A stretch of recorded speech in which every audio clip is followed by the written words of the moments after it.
lo que te busca mostrar es la enfermedad holandesa, ¿ya? La enfermedad holandesa es en sencillo cómo un sector desplaza a otro. La enfermedad holandesa tiene que ver con cómo, tiene que ver con la maldición de recursos naturales. En principio, eh, ¿por qué enfermedad se le atribuye ese aspecto negativo? Porque ahorita lo que van a ver, lo que vamos a mostrar ahorita, van a ver que este descubrimiento de recursos naturales va a generar, primero, nuestro transable ahora ya se compone de dos cosas, del recurso natural descubierto y del resto de productos transables, ¿no? El resto, menos recurso natural. Ya, lo que va a pasar ahorita, que vamos a ver, es que este acaba a caer. Y el de recursos naturales, pues, va a haber, digamos, un consumo de recursos naturales, de este recurso descubierto. Pero la producción del resto de productos transables va a caer. Entonces a eso se le llama enfermedad holandesa porque los recursos naturales reemplazan o desplazan, ¿no?, la producción del resto de productos transables, que pueden ser productos manufacturados. Entonces eso se le llama enfermedad holandesa porque hay una especie de cierta desviación hacia, o cierto sesgo hacia la producción de bienes primarios en caso haya un descubrimiento de petróleo. Eso lo puede, o de algún recurso natural. Entonces, lo que tenemos es esto, ¿ya? Lo que tenemos es esto. En este punto B, esto lo voy a hacer con azul. En este punto B, esta línea es clave. ¿Por qué? Porque esa es la función de producción original, la frontera original. Esa frontera original me dice cuánto produzco de los otros transables. ¿Cuánto produzco de los otros transables? Porque hasta ahí, todo esto es el descubrimiento de petróleo, de recurso natural. Todo esto es el descubrimiento.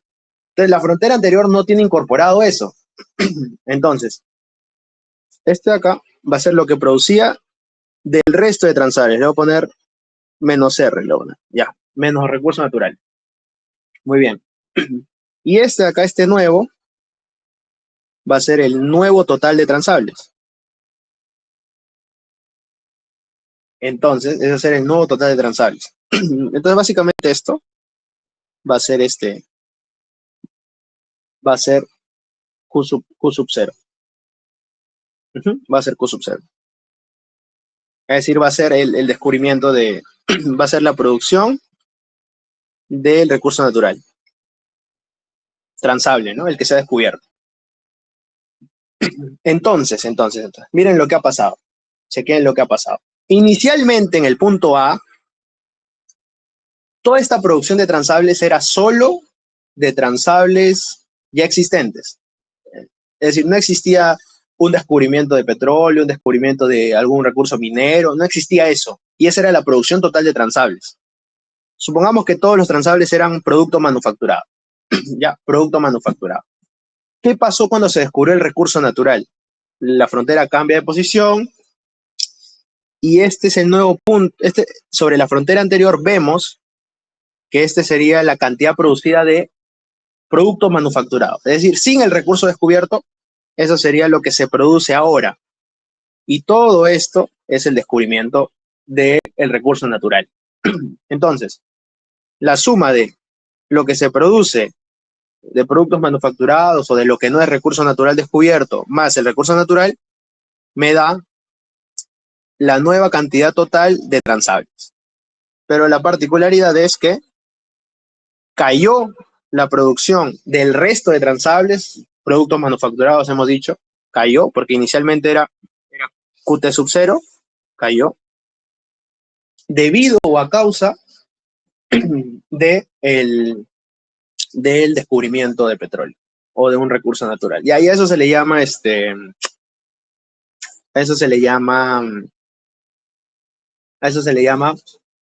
enfermedad holandesa. Y es un ejercicio que está en la diapositiva de no transables y transables. En la diapositiva de transables y no transables, el ejercicio, pam, pam, pam, uy, alguien me está llamando, pero el ejercicio 2 dice, un anuncio de que se acaban de descubrir en el país enormes reservas de petróleo. Ya, así se modela. Una aguda contracción en la política fiscal es únicamente que cae tu absorción. Les dije, ¿se acuerdan, no? Que este A era C más I más G. Ya, si cae G, cae tu absorción y tienes que desplazarte de B a A, por ejemplo. Y una abrupta caída en el precio internacional del café es que tienen que hacer que la economía sea una economía precio aceptante y mueven la pendiente de la frontera de posibilidad de producción y listo. Entonces, este modelo no es muy difícil porque tiene muy pocas variables exógenas. Uy, Dios mío, ya. Ahora vamos con el modelo con el ISRM, ¿sí? Pero dame un ratito. ¿Hasta ahí cómo vamos, chicos? Seguimos siendo 8. ¿Cómo vamos? Bueno, 8 conmigo, ¿no? Ya, bacán. Darling, ¿cómo vas? Darling, Roa, Leandro, Jenner, ¿cómo vamos? José, Bien. bien, ya. Espero que vayan bien. Porque de ahí todo Más bacán, ¿no? O sea, productivo sería, lo único que cambia es que ahora es una curva, ¿verdad? En vez de una línea recta. ya, 2 insumos, bacán. 2 insumos con rendimientos marginales decrecientes, es decir, función de producción Cobb-Douglas. Lo único que cambia es que, a ver, ¿dónde dice la gráfica original? Lo único que cambia es que tu función de producción es esto, ¿no? Exacto. Esa sería tu función de producción con 2 insumos. Y ahí, ahí tendrías, ahí ya, a ver, sí, creo que debo mencionar. Ya, lo menciono, a ver. Con 2 insumos. Con 2 insumos y con ese tipo de tecnología, los rendimientos marginales son variables, por ende las productividades marginales son variables. Ya no tienes AN y AT, ya no existe eso, porque eso era una tecnología lineal donde no variaba la productividad de cada trabajador. En cambio, en 2 insumos sí varía la productividad del trabajador, depende de cuánta mano de obra hay en ese sector. Si hay mucha mano de obra, cada trabajador te aporta fijo, el otro, ojo, si está fijo acá, no, cada trabajador te aporta menos, porque tiene a su disposición menos del factor fijo, entonces su productividad cae, es una productividad marginal decreciente. Entonces, este componente acá sería variable. Entonces tendrías esto acá, ya. Tendrías QN, tendrías QT, y como AN y AT serían endógenos, serían variables, ¿no? Si tú tienes una función de producción con Cobb-Douglas y le sacas la productividad marginal del trabajo, vas a darte cuenta que esa productividad marginal del trabajo es endógena a muchas variables, acá, AY, a la tecnología, ya. Y al mismo valor de L, al mismo valor de L. Entonces este ratio va a variar, porque va a ser endógeno. Entonces, como va a variar, voy a tener precios que se mueven. Una pendiente, voy a tener no una pendiente fija, ¿no? Es decir, acá voy a tener un ratio de precios, acá voy a tener otro ratio de precios, y así. Es decir, por ejemplo, a ver, esto es bacán. Acá tengo un PT entre precio de transal, un precio, eso se le llama, es un precio relativo en función a los precios no transables, precio relativo, digamos, alto, y este es un precio relativo bajo. Ya, si se dan cuenta, ¿qué hace un precio relativo alto? ¿Qué significa un precio relativo alto? Que el precio de los transables es mucho más alto que el precio de los no transables. Entonces, qué pasa con tu producción? Se sesga hacia los transables. Es decir, se produce más transable porque precisamente es lo que le da más beneficio a las empresas y ellos buscan maximizar beneficios, entonces se sesga hasta transables. En cambio, si esto fuera abajo, obviamente tu economía pues se sesga más hacia no transables. Sesgarse es que se especializa más en eso, ¿no? Porque acá estamos asumiendo especialización incompleta. Hay otros modelos que asumen especialización completa. Ok, entonces eso fundamentalmente. De ahí, si fuera el ejemplo del café, ¿no? Únicamente asumen que el precio está dado internacionalmente y desplazan la pendiente, como lo he hecho. Y se mueve la producción y supongamos que tienes un gasto por ahí, pues el gasto de transable se ajusta. A ver, vamos a hacerlo ya. A ver, vamos a hacerlo, vamos a hacerlo. Vamos a hacerlo ya acá. Vamos a partir de acá. Ya. Supongamos que esta era tu absorción, tu gasto, y que este era tu consumo inicial, tu producción inicial de no transables. Ya. Entonces tu consumo se ajusta por condición de equilibrio y tendríamos que este sería mi producción de transables sub 0 igual a consumo de transables sub 0. Bacán. Ahora, ¿qué pasa si el precio del café internacionalmente dado aumenta? Pues este ratio se vuelve más grande, se hace más alto y se desplaza la pendiente de la frontera. Eso, ya. Eso cambia mis patrones de producción, pero no cambia mis patrones de consumo. Mis patrones de consumo siguen siendo los que están determinados por esto. ¿Qué tengo acá? Mi consumo de transables sub 1, y acá tengo mi consumo de no transables sub 1 igual a mi producción de no transables sub 1, que por condición de equilibrio tienen que ajustarse. Y esta sería mi producción de transables luego del cambio exógeno. Y todo esto sería exportación, por ende mi cuenta corriente sería positiva. Listo. Esa sería la simulación de un aumento en el precio internacional del café, que es el producto transable.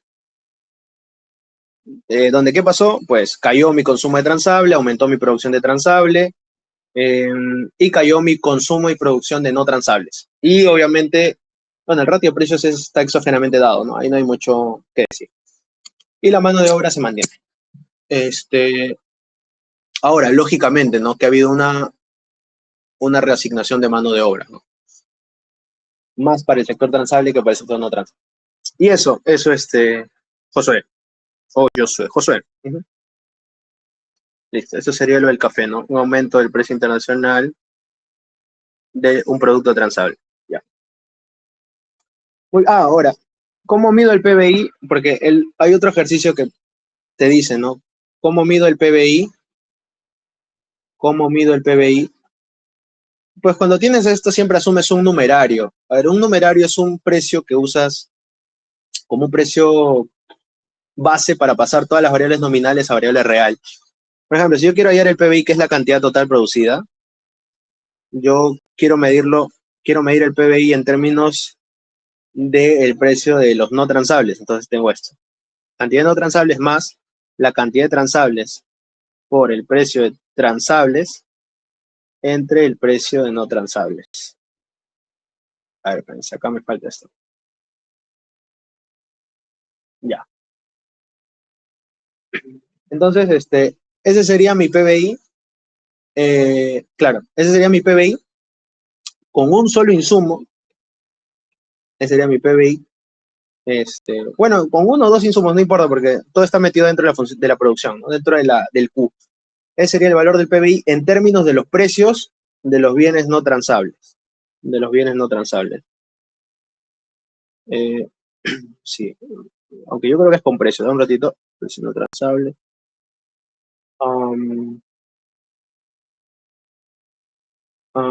No, es sin precios.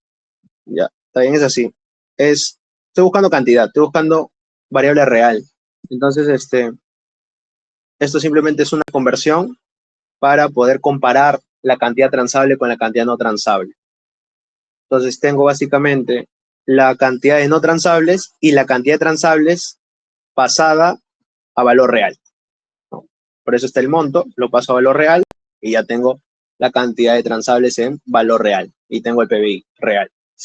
Ok, listo. Este es PBI real. PBI real. Ya. Bacán. Ahora vamos al último modelo, que es el modelo de... Realmente es oferta agregada, demanda agregada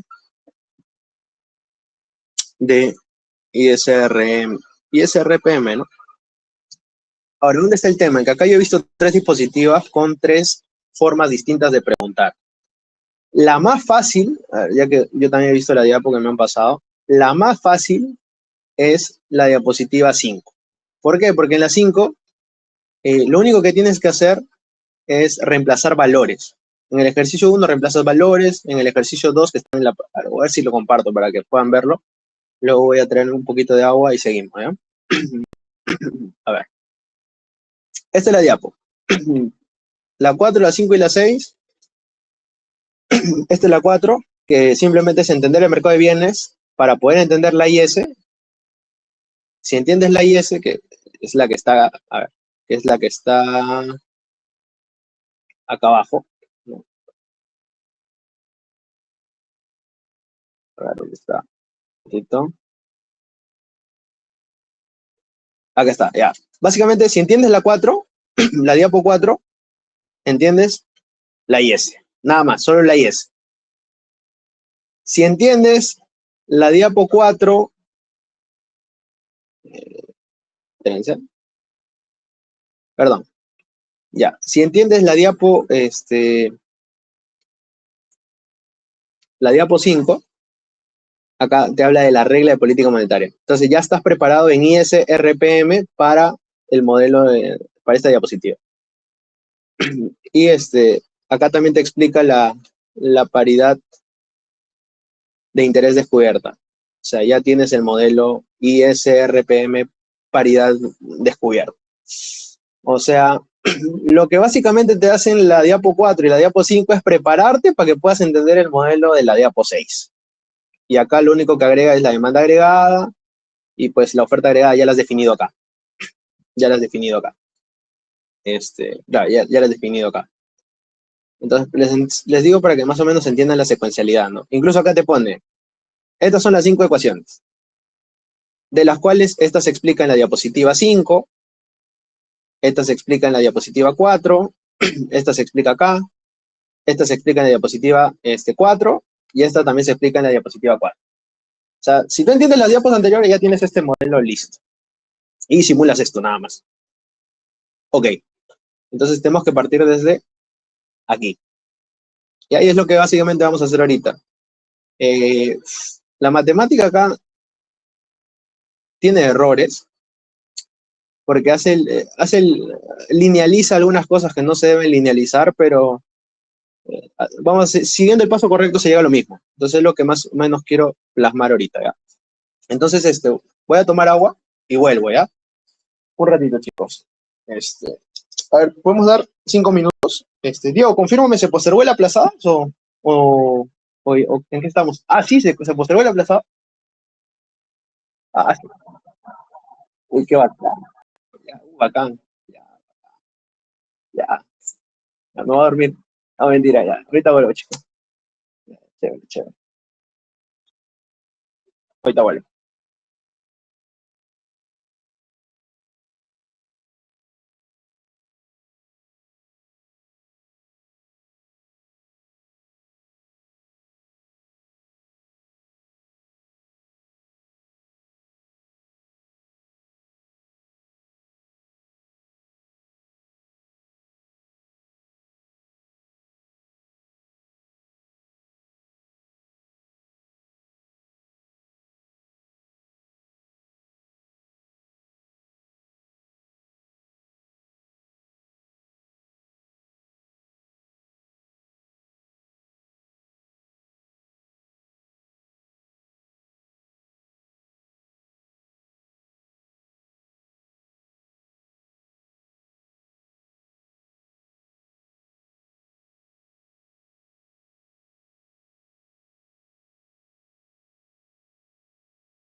Ya, ya volví, chicos. Ya volví.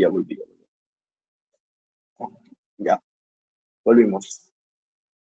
A ver, ahorita hay un tema. El tema es que en todos los exámenes que tengo, y que bueno, ustedes tienen también, todas las preguntas han sido sobre oferta agregada, demanda agregada, con ISLM y balanza de pagos, ¿no? Ninguna ha sido, o sea, no he visto, a ver, Diego me confirma si me estoy equivocando. ¿Se ha visto algún ejercicio de los exámenes eh, de ISRPM? De los exámenes. Exacto. A ver, Fernando, ¿algún ejercicio? Sí, con perfecta movilidad ¿Qué fue? capital. Ya, ya. Entonces, igual, eso es lo que mandó el JP, ¿no? Diego.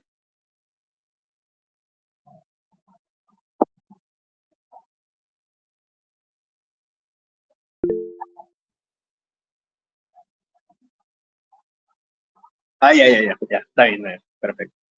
Ya, dime, Lenin, sí. No, solamente quería comentar que, según tengo entendido, la delegada de mi base comentó que, bueno, que se había hablado con el JP directo de Camacho, es que la diapositiva 4 y 5 solamente era para un apoyo. Bueno, como comentaste, ¿no? Te explica la derivación de cada ecuación y cómo nace cada Ujú, cosa, ujú, pero que claro. se basen más en la diapositiva 6 porque de ahí va a venir el Exacto, examen. exacto. Es que ese es el modelo. Muchas gracias, ¿ah? Muchas gracias. Buen aporte. Claro, es que como le decía, la 4 y la 5 son para entender cómo llegas a esas 5 ecuaciones. Muy bien, muy buen aporte. Ya, entonces vamos a simular con la última. Ok. Primero, lo más fácil de entender entre la IS y la regla de política monetaria o la paridad descubierta son las últimas dos, ¿no? La regla de política está recontra sencilla. Son tres elementos, no se pierdan. La IS es el mercado de bienes, la regla de política monetaria reemplaza la LM típica y le introduce un banco central activo que responde a brechas de producto, que responde a brechas inflacionarias mediante su tasa de interés. Y la paridad descubierta es descubierta porque no te cubre del riesgo cambiario, lo que significa que eh, en términos de rentabilidad del bono doméstico, que su rentabilidad es la tasa de interés, es igual a la rentabilidad del bono extranjero. Y la rentabilidad del bono extranjero, ahorita escribo, un momento, estoy recordando mientras les digo. Y la rentabilidad extranjera es la tasa de interés internacional más las expectativas devaluatorias. Listo. Porque no hay riesgo país. He visto en la diapo y no hay riesgo país. Entonces, con eso podemos empezar. Vamos a empezar por la regla política. Vamos a empezar por este elemento. A ver, más o menos les doy una descripción, ¿ya? Para que me entiendan lo que vamos a hacer. OADA. Cuando vamos a juntar la IS y la regla de política, nos va a salir la demanda agregada, ¿sí? Eh, obviamente, bueno, de estos tres nos va a salir básicamente la demanda agregada. Y la oferta agregada ya es un caso aparte que también tenemos que desarrollar. Entonces van a ser cuatro elementos los que vamos a desarrollar. Vamos a desarrollar primero la regla política, luego la paridad de interés descubierta, la IS, lo vamos a unir, nos va a salir la demanda agregada. Y luego vamos a hacer la oferta agregada y luego vamos a modelar. Ok, eso principalmente. Ok, lo vamos a hacer rápido. La regla de política monetaria es sencilla, ¿no? La regla política monetaria tradicional, esa de Taylor, es es la tasa de interés que responde, es la tasa de interés. Vamos a trabajar desde el lado real, la tasa de interés real, no, real, que responde a lo siguiente, ¿no? La tasa de interés natural más un parámetro de sensibilidad eh, que responde a la brecha inflacionaria, ahorita lo explico ya, más otro parámetro de sensibilidad que se le llama grados de aversión, ¿ya? porque es el grado de aversión que tiene el BCR a las brechas inflacionarias y a las brechas de producto. Ahora, ¿qué te dice eso? En sencillo, que si hay brecha inflacionaria, la inflación está por encima de la inflación meta, esta es la inflación meta, el rango meta de la inflación, acá es un número, ya, esa es la inflación meta. Si la inflación está por encima, el Banco Central sube su tasa de interés. Obviamente no lo sube ad hoc, ¿no? Sino que tiene que mover su agregado monetario para subirlo, pero lo sube. ¿Por qué? Para desincentivar la demanda y que la demanda se tumbe la inversión. Se tumbe la inflación. Así volvamos al rango meta. Lo mismo con la brecha de producto, ¿no? Sabemos que la brecha de producto cuando es positiva se está produciendo por encima de la capacidad, porque este es PBI potencial, acá tengo que poner potencial. Se está produciendo por encima, entonces lo que se hace es, para estabilizar el ciclo de producto, se desincentiva o desacelera la demanda, subiendo la tasa de interés, porque la tasa de interés aumentada hace que caiga la inversión y el consumo. Entonces, entendiendo esas relaciones, ¿no? Por ejemplo, el rango meta se relaciona negativamente con la tasa de interés, porque si yo subo el rango meta, subir el rango meta, es decir, o subir la inflación meta, es decir, voy a ceder ante la inflación, puede subir más. Entonces yo bajo mi tasa de interés, dejo que la inflación suba y cedo. Listo. Y que aumente el PBI potencial hace básicamente lo mismo, ¿no? Un incremento del PBI potencial me llevaría a una brecha de producto negativa y yo quiero que la economía funcione en su máxima capacidad, que no se pase ni que estemos en un ciclo económico, digamos, de recesión. Entonces, cedo ante la tasa de interés y dejo que la demanda se empate con el PIB potencial. Ahora, ¿cuál es el supuesto que hace acá la diapositiva, ¿no? En este caso voy a decir el JP de Camacho.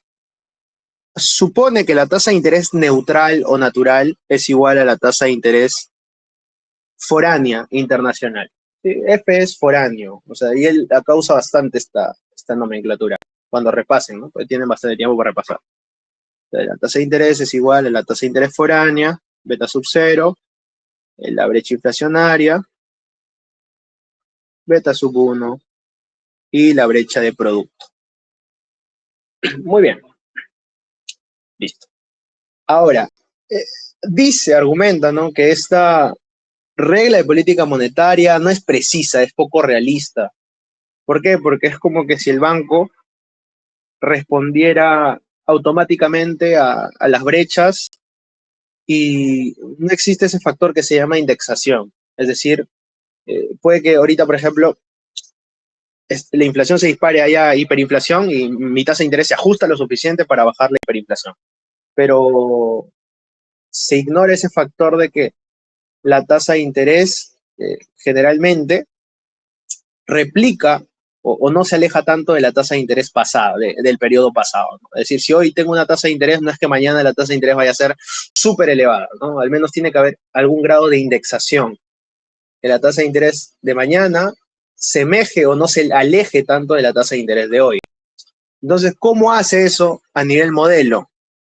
Es decir, ¿cómo lo pongo en una ecuación? Lo pone así. Dice, la tasa de interés que el Banco Central toma como herramienta de política va a depender de todo esto. Sí, bacán, va a depender de todo esto. Va a depender de todo esto. Pero va a depender de todo eso. A ver, lo voy a poner. Va a depender de todo eso, pero en alguna medida. No, es decir, los impactos no van a ser directos. Entonces le pone un parámetro. Le pone un parámetro 1 menos alfa.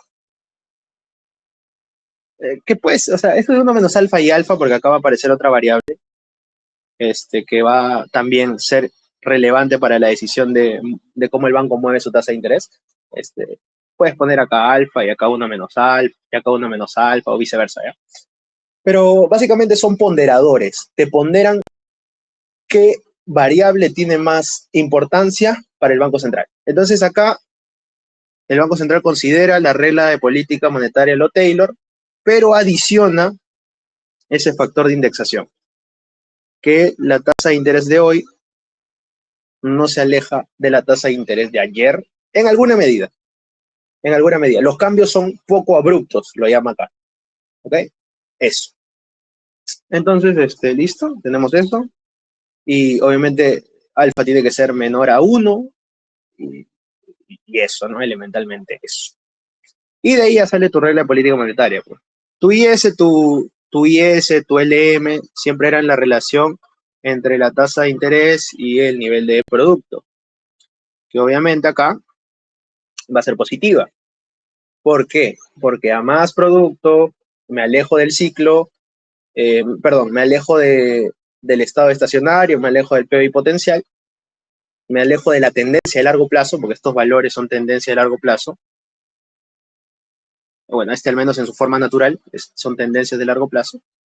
Y pues genero presiones inflacionarias. Entonces la tasa de interés sube. O sea, la relación acá es positiva, y si hacen la derivada, me sale 1 menos alfa y beta 1.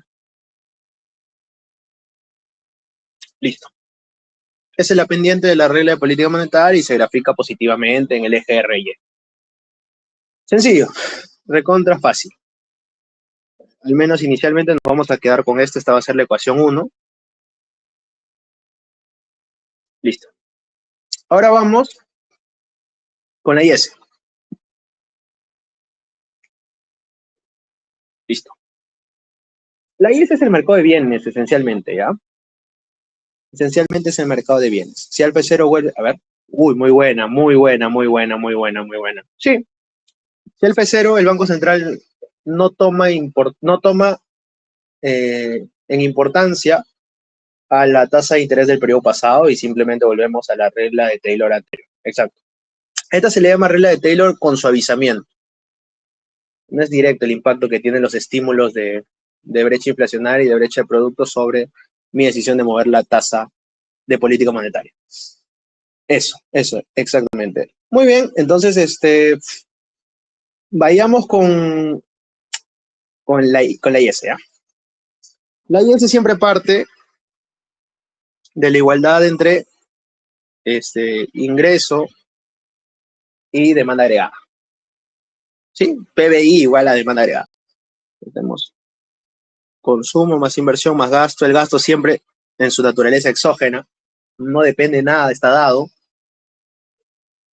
Y acá hay nuevas variables. Es bien bacán esto, porque es una forma bien interesante de modelar. Te dice que el consumo depende del ingreso disponible, de la tasa de interés, que es cierto, ¿no? Depende positivamente, depende negativamente. Más tasa de interés, ya explicamos, ¿no? Más tasa de interés, prefiero guardar mi plata y consumir en el futuro que consumir hoy. Y depende de un parámetro que no es un parámetro aleatorio, parece, pero es un parámetro llamado estado de confianza. A mayor estado de confianza, menos incertidumbre, puedo consumir más, confío en que mi país no se va a ir mañana al tacho, ¿no? O sea, es un estado de confianza. Tiene otro nombre. Bueno, estado de confianza, no se llama, así lo llaman en la diapo. Es un estado de confianza, una variable más, nada más. Ok. La inversión también va a depender de casi lo mismo. Va a depender de Y, va a depender de R y va a depender del estado de confianza. Sí, positivamente de Y, si los inversionistas ven un buen clima, invierten más, va a depender de R negativamente y va a depender del estado de confianza. Y G, pues es exógeno. Ya está. Acá no se va a linealizar ninguna función. No se linealiza ninguna función. Ok. A ver, un momentito. Ya, no se linealiza. O sea, no vamos a trabajar con funciones explícitas. Ok. Muy bien. Entonces, ¿qué se hace acá? Acá se diferencia totalmente, ¿sí? Respecto, acá se asume algo, ¿ya? Se asume, supuesto. En el equilibrio inicial, los valores están en su nivel de largo plazo. ¿Qué quiere decir eso? Que Y está en Y potencial, que que, que R esté en su nivel neutral, que el gasto esté en su nivel neutral, ahí asumen que hay un gasto de largo plazo, y que el estado de confianza está en el estado de confianza de largo plazo. Estas son variables que tienen un estado estacionario, que en el largo plazo llegan a ese número y no se mueven. ¿Ok? Ahora, ¿cuál es el tema acá? Bueno, este es el supuesto. Entonces, antes de diferenciar, lo que hace acá, básicamente es C más I es igual a D. Es una especie de demanda privada. La demanda privada, que depende de Y, que depende de T, porque este es el impuesto, ¿no?, que está acá dentro del ingreso disponible, que depende de R, que depende del estado de confianza, ya. Más G. Lo único que hemos hecho es meter con suma de inversión acá porque comparten variables exógenas. Comparten R, comparten Y, comparten el estado de confianza. Nada más. Y ahí lo primero que hace es diferenciar totalmente. ¿Ok? Diferenciar totalmente. ¿Por qué? ¿Por qué diferencia totalmente? Porque no tenemos funciones explícitas. Todo está en relación implícita. Entonces diferencia, una forma más sencilla de parametrizar, digamos. Entonces, diferencia y llegamos a lo siguiente, ¿no? Pero primero, antes de diferenciar, hemos asumido que está en sus valores de largo plazo. Veamos esto. Y.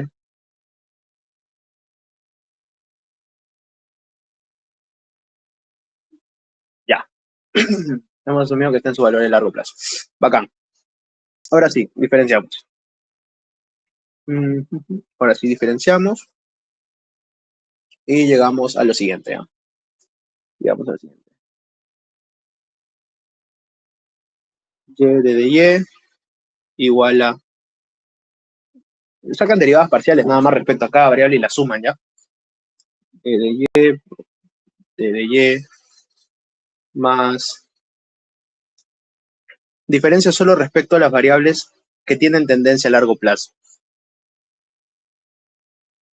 Más DDE por DDE, más más G por DDG, bueno.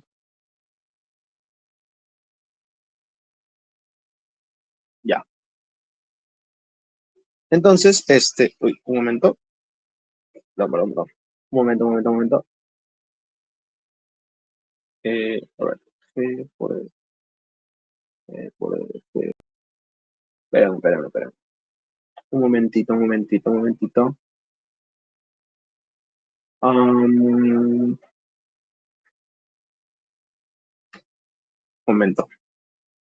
Ya.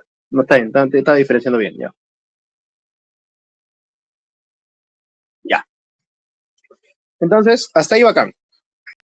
Hemos diferenciado respecto a las variables que tienen tendencia a largo plazo. Muy bien. Ahora, ¿a qué es igual este D de Y, no? Este D de Y es variación. Variación de Y respecto, o sea, ¿cómo ha cambiado el PBI respecto a su nivel tendencial o respecto a su nivel de largo plazo? Este DDR, que bueno, tiene que tener acá estos, ya. Es cómo ha cambiado la tasa de interés respecto a su nivel de largo plazo. Este DD es cómo ha cambiado el estado de confianza respecto a su nivel de largo plazo. Este G es cómo ha cambiado respecto a su nivel de largo plazo. Entonces reemplazamos nada más. Reemplazamos lo siguiente. Pero acá tiene que quedar esto nada más. Ya, ahora sí, la diferenciación está bien hecha. Ya. Entonces, Y menos Y potencial por Y menos Y potencial más DDR por R menos R neutral o de largo plazo más DDE, estado de confianza menos estado de confianza de largo plazo más G menos G de largo plazo. Listo. Sencillo.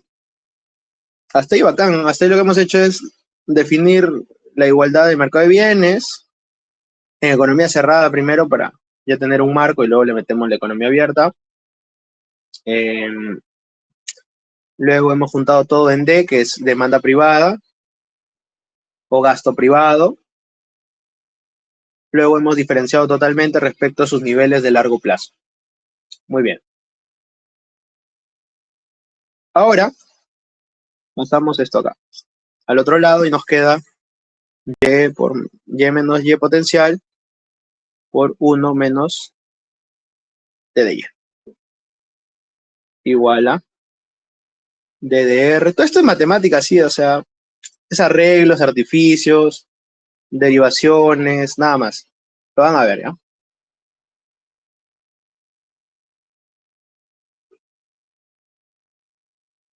Ya. Ahora pasan a restar esto, pasan a dividir, perdón, pasan a dividir eso. Y nos queda lo siguiente, 1 entre 1 menos cómo cambia la demanda privada. Este es un parámetro, ¿ya? Cómo cambia la demanda privada ante aumentos en Y. Esto acá es el multiplicador keynesiano.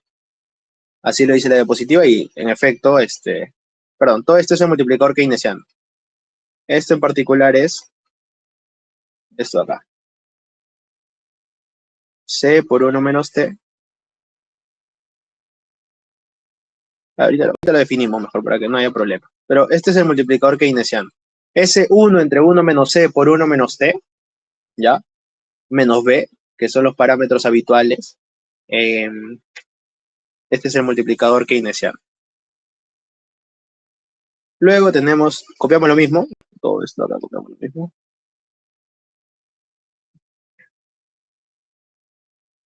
Y llegamos a esto, ¿ya? Llegamos a esto. Todo esto lo reemplazamos en alfa, es el multiplicador keynesiano. Y tenemos y menos y entre y menos y igual a alfa. O sea, reemplacen alfa nada más, ¿ya? Muy bien. Ahora, ¿qué se hace ahora? Ahora se usa un artificio. Se pasa a tasas. Entonces se le divide entre y potencial a todo. Se quiere pasar a tasa esto. Se le divide entre y potencial a todo para pasar. ¿Quieres ver la desviación porcentual, no? ¿Cuánto se ha desviado porcentualmente? Entonces, y menos y entre y potencial. Y como divides a un lado, tienes que dividirlo al otro lado también. Acá tienes tu alfa, que es todo esto, por la variación del gasto privado ante el aumento de la tasa de interés, que es un parámetro de sensibilidad, por entre y potencial, perdón, por R menos R. Menos R neutral, ¿no? Más, y acá se empieza a hacer otra cosa nuevamente, si está acá, está acá, estamos acá, DDE entre Y potencial, y acá se saca el estado de confianza. Lo hace para luego sacarle logaritmos y que pueda sacar logaritmos sin problema, ¿ya? Pero básicamente es esto, ¿ya? Es lo mismo, miren. Esto de acá es E menos el estado de confianza menos el estado de confianza de largo plazo sobre el estado de confianza de largo plazo. Y lo que saca es el estado de confianza de largo plazo, entonces si lo multiplican se va y te queda lo de arriba. Ya, ese artificio lo usa aquí y lo usa aquí también. Es decir, aquí sacas el G de largo plazo y acá tienes G menos G de largo plazo menos 1. Y ahora le saca logaritmo. Ok, ahora le saca logaritmo. A ver, un ratito. Ahora le saca logaritmo. Ahora le saca logaritmo.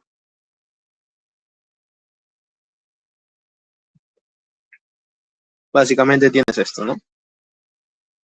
Y entre Y.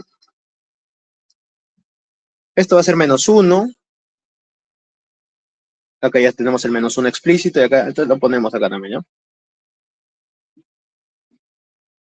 Y le saco logaritmo. Logaritmo de una división es la resta de logaritmos, ¿no? Entonces tenemos el logaritmo natural de Y menos el logaritmo natural de Y potencial igual.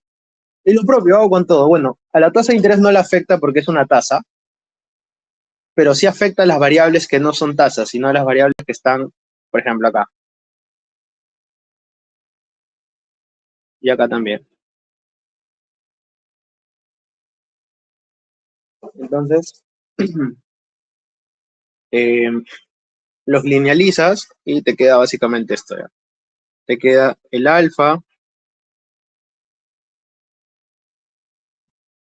No le afecta a las tasas de interés, pero sí afecta a esto de acá adentro. Entonces, te queda lo mismo por el logaritmo natural del estado de confianza menos el logaritmo natural de la tendencia a largo plazo. Con el 1 se va, o el logaritmo de 1 es 0, más g entre y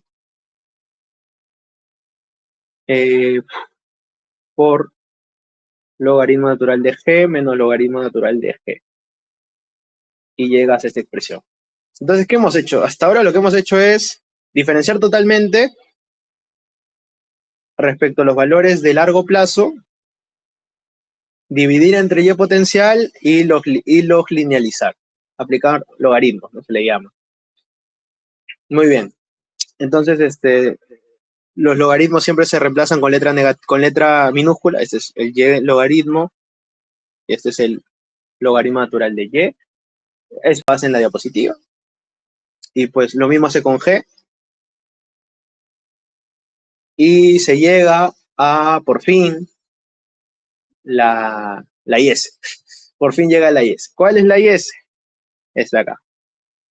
Y menos y potencial, ya ustedes saben que son logaritmos, la minúscula es logaritmo, pero no altera nada. Recuerden que el logaritmo solo le cambia la escala, le disminuye la escala, más no cambia las relaciones de comportamiento entre variables. Eso hace el logaritmo, ¿no? Y otra cosa que hace el logaritmo es que te permite un análisis porcentual, pero nada más. Entonces, entonces tienes alfa, y lo que hace acá, lo que hace, pues, el alfa lo multiplica, se distributiva con el alfa, y le queda lo siguiente. Acá, por ejemplo, tienes alfa por la primera derivada de la demanda privada respecto a R, el parámetro DDR, entre Y potencial. Ya, a eso le pone un nombre. O sea, le dice, todo esto se va a llamar así, como este parámetro, N1. Luego, alfa por esto de acá, se va a llamar N2. Mete parámetros dentro de parámetros. Entonces, eso es lo que les decía al inicio, ¿no? Que eso es lo que hace bastante en su matemática. Luego acá, por alfa, obviamente, porque el alfa va a ser distributiva, a ver si lo puedo meter mejor para que no.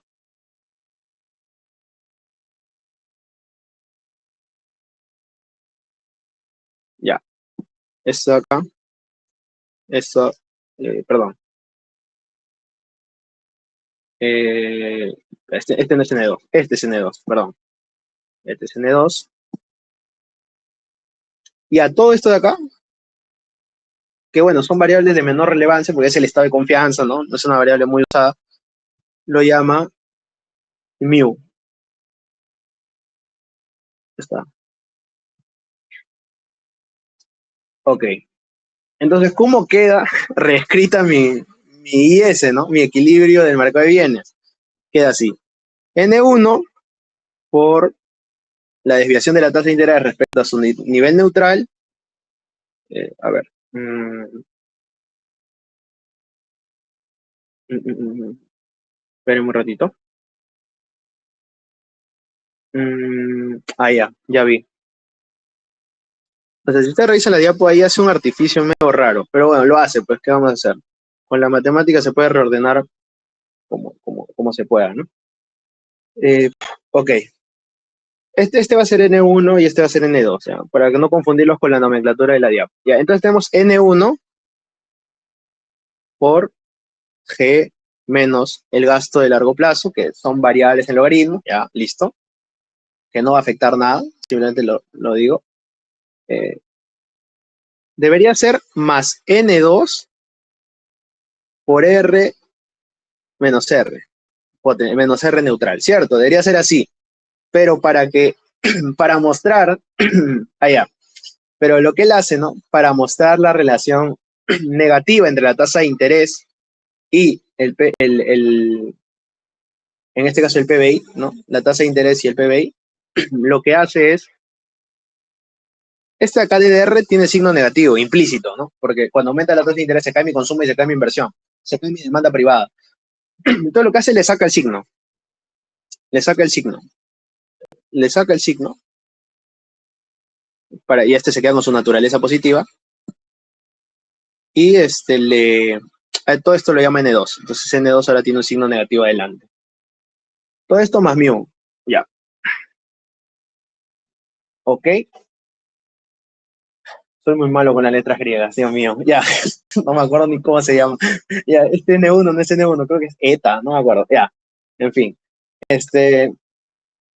Y ya, este es el equilibrio y esta es nuestra ecuación 2. ¿Hubo mucho camino? Pues más o menos, ¿ah? O sea, uy, me estoy escribiendo bien chiquito. Ya, hubo mucho camino, pues más o menos. O sea, realmente es diferencial totalmente, dividir entre y potencial, sacarle el logaritmo y luego a generar parámetros que incluyan parámetros y ya está, para hacerlo una expresión simplificada. Listo. Y ese es el IS. Ese es el equilibrio. Ese es el mercado de bienes, básicamente. Ese es el mercado de bienes. En economía cerrada, ahí está el detalle. Este es el mercado de bienes en economía cerrada. Ahorita lo vamos a hacer en economía abierta. Ok, ahorita lo vamos a hacer en economía abierta. Sí. Ahorita vamos a hacerlo en economía abierta. Que es básicamente lo mismo, solo que ahora va a tener que aparecer así como acá en variable aparece la tasa de interés y el gasto, va a aparecer el PBI internacional, va a aparecer el tipo de cambio real, va a aparecer esas variables. El tipo de cambio real va a aparecer y su tendencia a largo plazo, ¿no? Va a ser acá tipo de cambio real menos tipo de cambio real de largo plazo. Porque saben ustedes, ¿no? Que el tipo de cambio real tiene su valor de largo plazo. Hay un modelo incluso que se llama determinación del tipo de cambio. Y luego también aparece el PBI internacional. ¿Ya? Eso lo vamos a ver ahorita en una. ¿Ya? Lo hacemos ahorita, al toque. Entonces, ¿qué variable aparece cuando tenemos economía abierta? Cuando tenemos economía abierta, aparece, tenemos Y igual consumo, más inversión, más gasto, y aparece exportaciones netas. Exportaciones netas. Ya sabemos de qué depende, de qué depende el consumo. Ya sabemos de qué depende el consumo. Ya sabemos de qué depende, bueno, primero, esto siempre lo hemos llamado demanda, ¿no? Demanda privada. Ya. Sabemos que la demanda privada depende de, un momentito, ¿no? Ya. Que la demanda privada depende de todas las variables que vimos, ¿no? Y, tipo de impuesto, tasa impositiva, R, estado de confianza. Ya. Principalmente esas variables. Luego, tenemos el gasto y las exportaciones netas que dependen.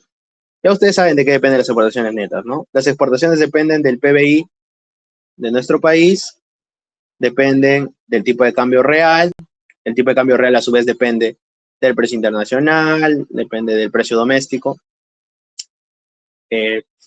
y las importaciones al revés, las exportaciones dependen del PBI internacional y las importaciones de nuestro PBI.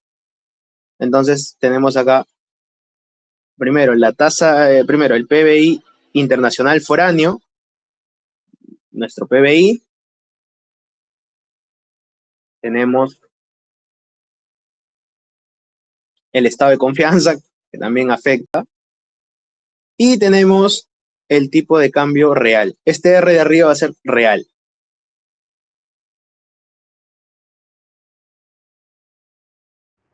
¿Me escuchan? Se apagó mi tablet. ¿Me escuchan? ¿Me escuchan? Hola, hola. Soy bien salado. Ya, un ratito. Voy a poner la cara. Estaba en 3. Ya, pero hasta ahí cómo estamos. A ver, porque sí, yo sé que el modelo es denso matemáticamente. Y realmente no importa. O sea, realmente eso no importa. O sea, lo que importa son las ecuaciones finales, que es a 5. O sea, que podemos partir de ahí si quieren. Y ya luego ustedes ven la matemática ahí. Mientras prende, bueno, compartir pantalla para ver lo que hemos estado haciendo. Ya, toda esta día pues hemos visto. Era demasiado por las puras. Sí, de verdad que por las puras, o sea, al menos en ese modelo por las puras. Si es que es que lo hace mal porque agrupa parámetros dentro de parámetros y eso no se puede simular, entonces por las puras lo hace. Entonces, si lo hiciera, o sea, si hiciera toda esta matemática para tener más variables explicativas, más parámetros, bacán, ¿no? Pero no lo hace. Ok, entonces, ¿qué hace? Les explico la diapo para que puedan estudiar, ¿no? Tienen 3 días. Uno, quiere hacer una especie de microfundamentación para explicarte por qué la inversión depende de Y, por qué depende de R y por qué depende del estado de confianza. Quiere hacerte otra microfundamentación del consumo para explicarte por qué el consumo depende de Y, de R y del estado de confianza. Y luego, en 3 recién inicia el equilibrio. En 3 inicia lo que hemos estado haciendo. Las variables, la junta en demanda privada, hace acá lo hace mal, bueno, pero hace la diferenciación, luego la variación la pone explícita, luego lo divide entre el PBI de largo plazo. Yo lo he explicado más fácil, esto está largo. Yo lo divide entre el PBI potencial, le saca logaritmos y llega a lo que hemos llegado. ¿Ya? Para que vean que estamos en consonancia. Y eso sería en economía cerrada. En economía abierta tenemos este panorama. Estábamos aquí, donde va a llegar a la demanda privada, pero es que acá ya hay un punto. Ya. Acá básicamente D' es la suma de la demanda privada más las aportaciones netas. O sea, acumula todo, ¿no? Pero en fin. Y luego vuelve a hacer lo que hizo anteriormente. Parte del valor tendencial de largo plazo, o sea, va a asumir que en el equilibrio inicial cada variable está en su largo plazo, es lo que vimos primerito. Luego le saca la derivada total, reemplaza los diferenciales, va a reordenar, va a hacer su reordenamiento, luego va a dividir entre Y, o sea, va a hacer lo mismo, va a dividir entre Y de largo plazo, a lo mejor lo explico así para no estar haciendo matemática absurda, ¿ya? Entonces, lo divide entre el PBI de largo plazo, genera nuevos parámetros como lo hemos hecho, mira, acá a este le llama esta variable, este es gamma, lambda, no sé, la cosa es que le atribuye un parámetro, luego a este le vuelve a llamar otro parámetro y así. ¿Cuál es la diferencia? Que aparecen 9 variables, que este es el PBI internacional menos el PBI internacional de largo plazo, que sería como el PBI potencial del resto del mundo. Y ese sería el tipo de cambio real en logaritmo menos el tipo de cambio real de largo plazo en logaritmos. Y eso, este sería su IS en economía abierta. Que lo único que le ha aumentado al anterior, es esto, ¿no? Esto y esto. Nuevas variables explicativas, pero 2 nada más. O sea que mucho chiste. Listo. Entonces, y acá te dice qué es cada parámetro. Mete parámetros dentro de otro parámetro para que la expresión se vea más pequeña. Y listo. Inicia el análisis de la curva IS a partir de ahí. ¿Ok? A ver, ahorita quiero ver si aprende mi tablet para partir de acá. Pero les explico por mientras. A ver, un ratito.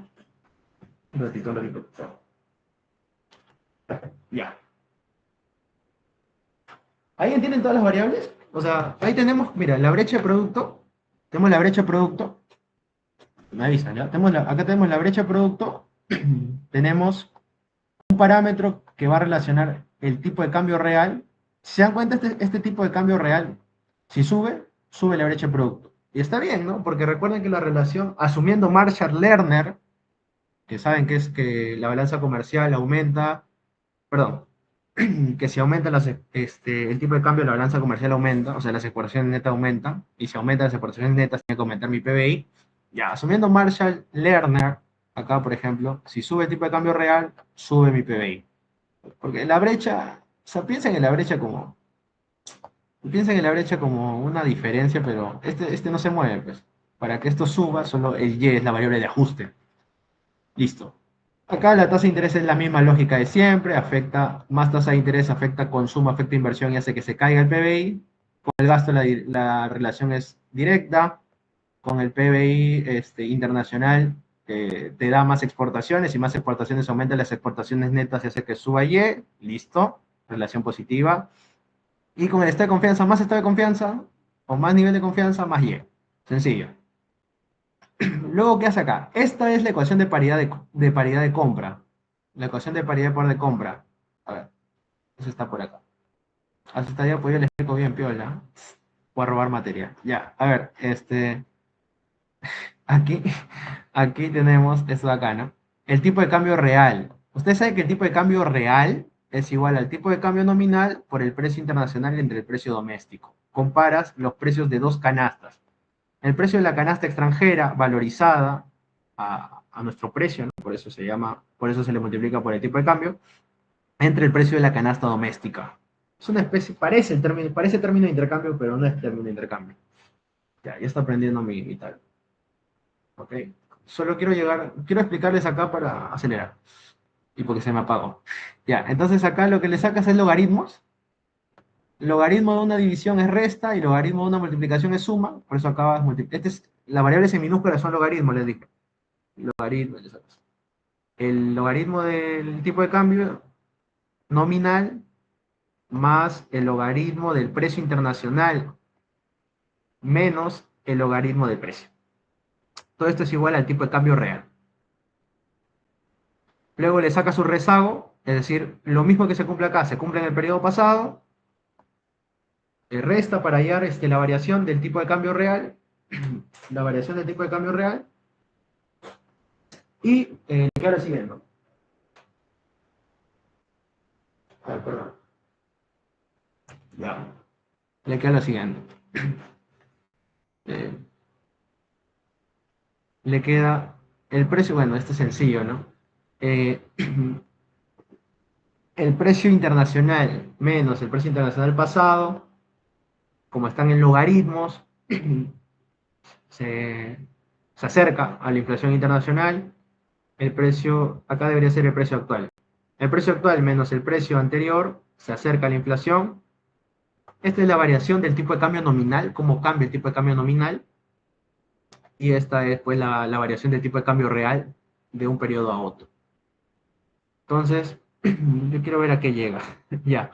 Entonces, dice lo siguiente, ¿no?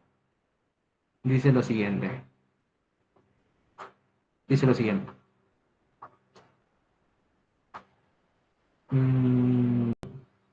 Ya.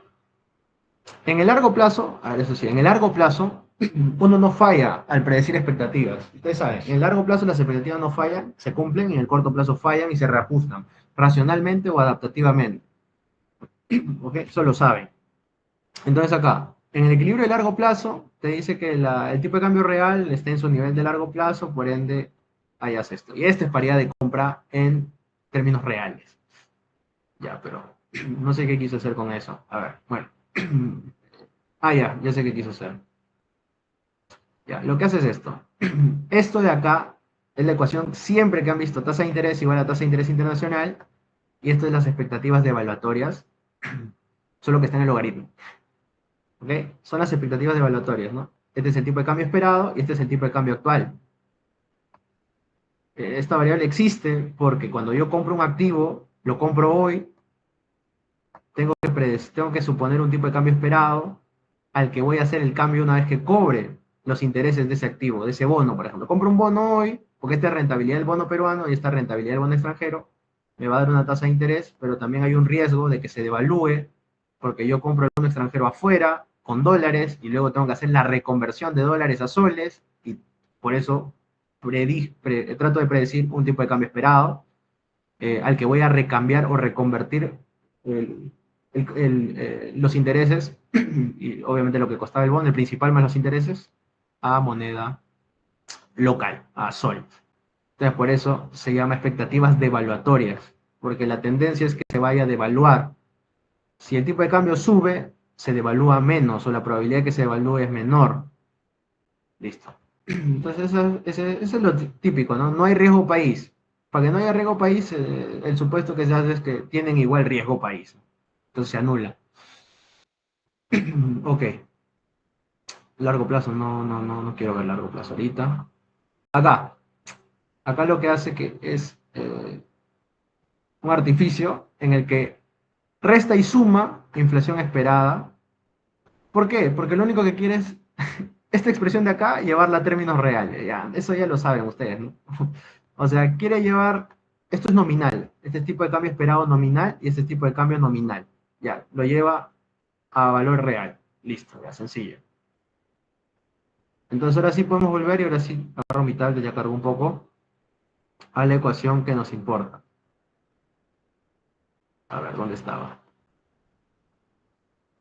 Aquí. Ahora sí, volvemos a esta ecuación. Hizo toda esa chamba de paridad de poder de compra, eh, de paridad de poder de compra perdón, claro, de paridad de poder de compra y de paridad descubierta para llegar a esto, ¿sí? Para llegar a esto. Esta es la paridad de intereses descubierta en términos reales. Esta es la IS, o el equilibrio, bueno, este es el equilibrio del mercado de bienes con economía abierta, y este es un supuesto. Que dijimos hace rato, ¿no? Dijimos que el supuesto que está haciendo es que la tasa de interés internacional es igual a la tasa de interés neutral o tasa de interés en su valor de largo plazo. Lo dijimos, me acuerdo. Ya. Ahora sí. Entonces ahora sí voy a entrar a mi tablet un ratito, por favor. Y pues, básicamente, ya de ahí todo sale fácil. A ver. Pero hasta ahí me están entendiendo o no les gusta mi compartida de pantalla. A ver. Sí, ya bueno, lo importante es que me entienden. Disculpen más bien esto, lo que ha pasado. Creo que nos ha ahorrado tiempo igual cuando hacíamos así un poco más. A ver, voy a entrar. O sea, lo que quiero que sepan es que esa diapositiva está fácil. Solo es matemática que no sirve mucho. Pero ya, eso. Ok. Mm, ya, espérame. Ya estamos, ahora sí. Ahora sí. Exacto. ¿Quiere formalizar? Listo. Ahora sí voy a entrar a mi tablet.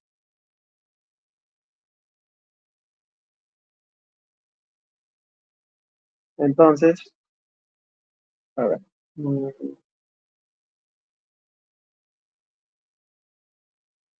Bacán, listo. Bacán.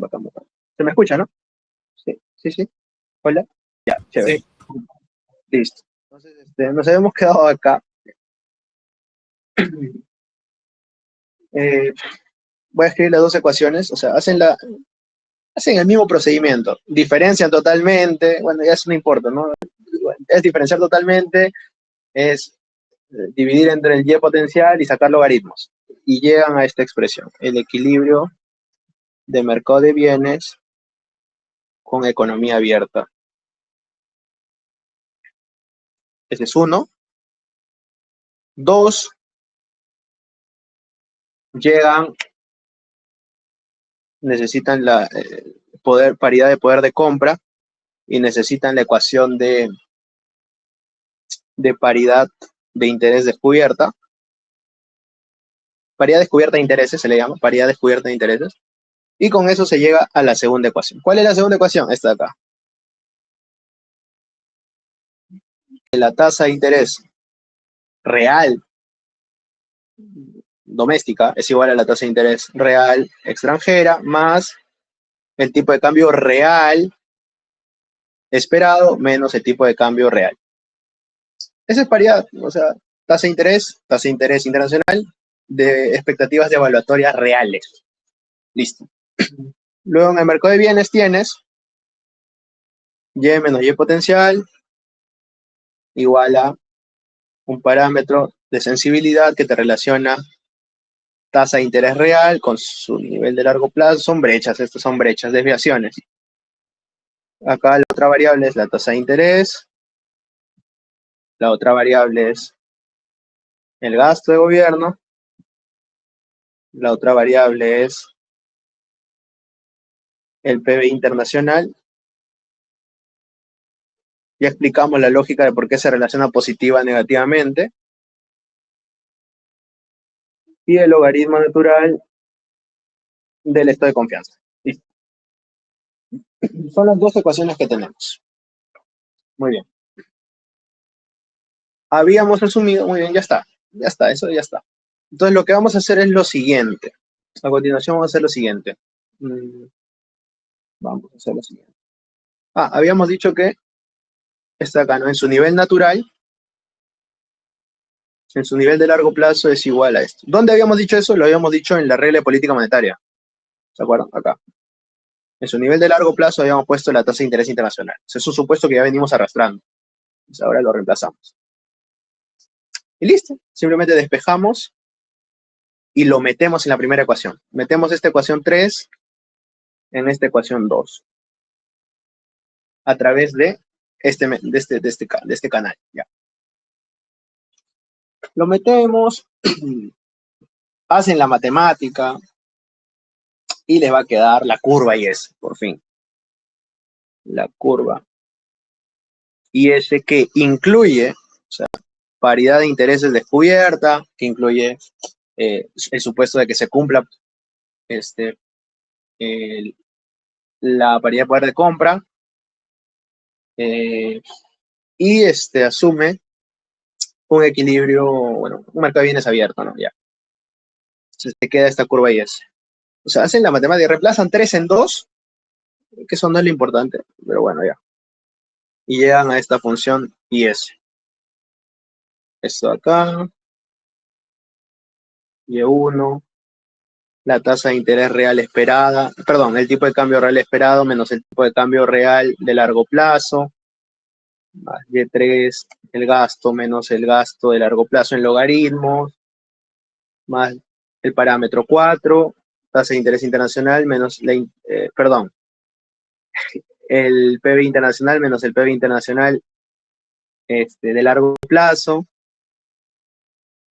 el parámetro de sensibilidad, el logaritmo natural del estado de confianza menos el estado de confianza de largo plazo, más Y potencial, menos Y entre dos parámetros.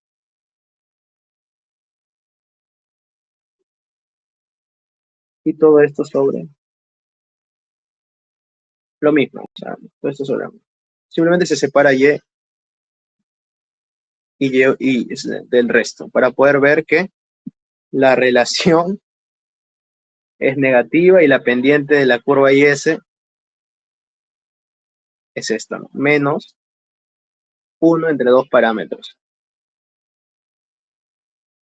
Listo. Y esos parámetros son parámetros del tipo de cambio real y parámetros de la tasa de interés. Ok. Y listo. Ya, mucho show. Llegamos. Entonces, esta es la curva IS. Esta va a ser mi segunda ecuación importante. La primera era la regla de política monetaria. Y pues la paridad descubierta ya la saben, que ahorita lo voy a escribir. Ahora, ¿cuál es lo que falta? Esperen. ¿Cuál es lo que falta o lo que ya podemos hacer? Lo que ya podemos hacer ahorita es, derivar la demanda agregada. Bueno, es bien largo todo esto, ¿ya? Sí, exacto, demanda y oferta agregada. Lo voy a mostrar mejor. Creo que así me dejo explicar mejor. A ver, ya. Acá justamente lo que haces, ya tienes las ecuaciones, las tres. Tenemos un ratito.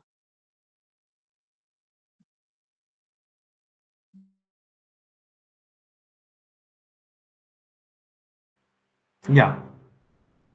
Ahí ya tienes las tres ecuaciones. O bueno, ya tienes las ecuaciones importantes, ¿no? Las ecuaciones importantes. Les explico qué va a hacer acá, ¿ya? Les explico qué va a hacer acá. Acá su regla de Taylor ya está suavizada. Ah, la oferta agregada es un caso aparte que ahorita explicamos. A ver. No, esta no era. Esta acá era. Ya, esta ya acabamos. Esta ya pues ya acabamos. La IS. Y esta es la demanda agregada. Muy bien. Acá están las curvas que hemos derivado. Ojo, ustedes han visto que hemos derivado estas dos. Hemos derivado la regla política monetaria con suavizamiento, es decir, con ponderadores, alfa y 1 menos alfa. Hemos derivado la IS a partir de un equilibrio abierto y a partir de la paridad de interés descubierta. Y combinas las dos ecuaciones para llegar a la demanda agregada. O sea, metes, igualas, ¿no? Igualas esto, esto, y acá está la igualdad. Porque tú, lo que importa para llegar a la demanda agregada es la relación precio-producción o inflación-producción. Acá lo va a hacer con inflación. Entonces, va a reordenar, va a hacer la matemática y vamos a llegar a esta expresión de acá. Ojo, acá va a meter parámetros dentro de parámetros. Y acá te voy a explicar qué parámetros están dentro. Eso no es relevante. Lo que es relevante es la demanda a la que llega. Ojo, en el examen no te va a pedir, escríbeme la ecuación. Lo que yo quiero que vean es de qué depende para que sepan que si te pone un caso sepas qué modelar. Por ejemplo, esta demanda agregada, ¿de qué depende? PIB potencial, PBI, tasa de interés internacional, tasa de interés rezagada y tipo de cambio real esperado. Bueno, inflación neutral, perdón, meta inflación. Entonces, llegas a esto. ¿Sí? Llegas a esto. Llegas a esto. Ok. Entonces, esta es tu demanda agregada, donde la relación entre la inflación y el producto es negativa. ¿Sí? Es negativa. Es decir, tiene pendiente negativa. Muy bien. Ok. Listo. Entonces, ya hemos entendido esto, que esta es la IS. Hemos entendido la primera, que es la paridad de interés descubierta en términos reales. Hemos entendido la regla de política monetaria. Ya están listas las tres ecuaciones.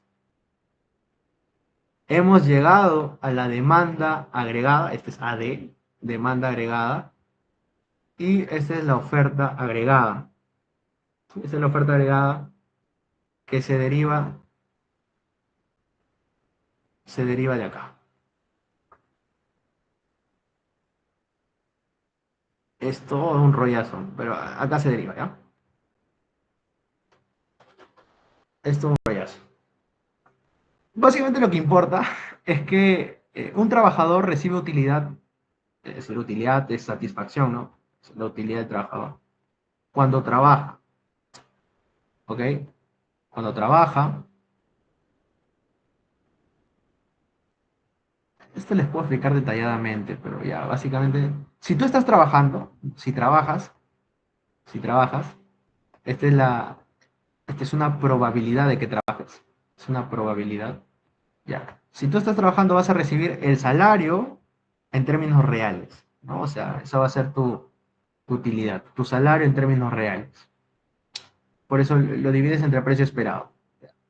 Tu salario en términos reales. En cambio, eh, si te descubren vagando, o sea, porque básicamente acá es una igualación entre que te descubran en el trabajo siendo vago a que trabajes normal y chévere, que es lo que te decía la anterior. Ya. Igualas ambas para buscar una condición de no efecto y llegas a esto, que es la condición de maximización de salario.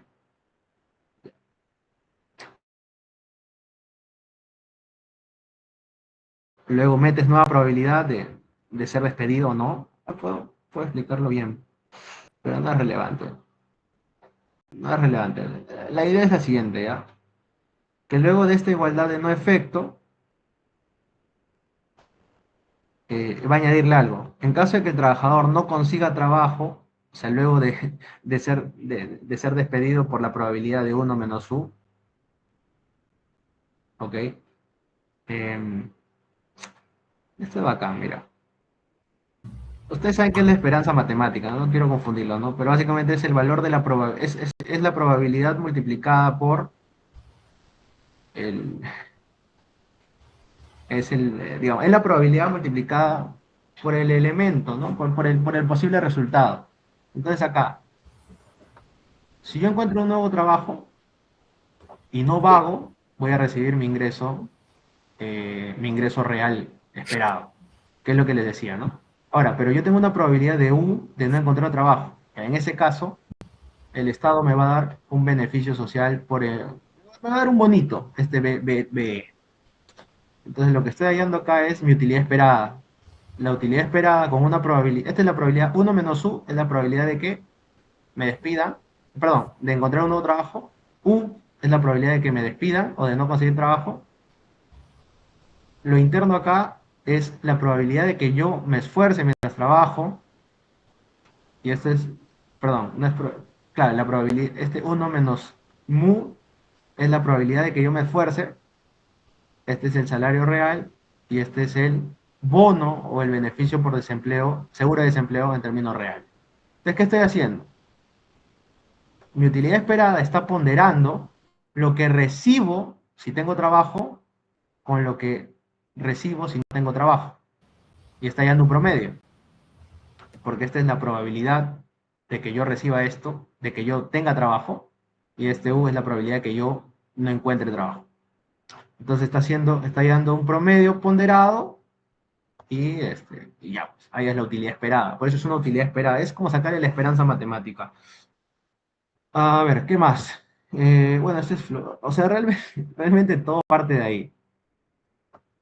Todo parte de ahí, haces el reemplazo asumiendo que el bono es una proporción del ingreso vigente, es como decir, el salario de desempleo es, por ejemplo, la quinta parte del salario que actualmente existe. Reemplazas eso, haces la matemática, llegas a esta cuestión. Luego la ecuación de precios, que ustedes ya conocen, 1 más markup por salario entre, en este caso, productividad. Todo esto es el costo marginal. Entonces, el precio es igual a 1 más, este markup es 1 más, este incluye el 1 más el markup por el costo marginal. Eso es microeconómico, ¿ah? El markup aumenta cuando hay concentración y disminuye cuando hay mayor competencia. Entonces, lo reemplazas. Esta es la ecuación de precios esta es la ecuación de salarios que ven con León. Mayor precio esperado, los trabajadores exigen mayor salario.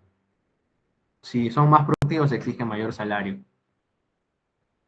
Todo lo reemplazan en la ecuación anterior, aplican logaritmos y llegan a...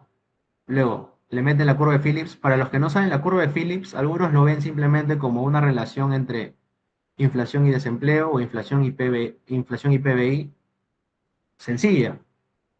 O sea, pero no es así, porque la curva de Phillips dentro suyo incluye... La curva de Phillips es una oferta agregada en sí misma. Porque, ¿por qué? Porque te relaciona capacidad productiva. O sea, la curva de Phillips es capacidad productiva. Porque si está el desempleo, está el empleo implícitamente y están los factores. Es capacidad productiva. Ya, la cosa es que haciendo la matemática llegas a esta ecuación. Ya, si no me he expandido con la oferta porque muestra probabilidades de perder el trabajo y de no perderlo, y luego te muestra probabilidades de conseguir uno y de no conseguirlo, y a partir de eso, eh, construye la ecuación de salarios, y a partir de eso construye la ecuación de precios. Entonces ya, para no hacer mucho show, llegamos a esto, ¿no?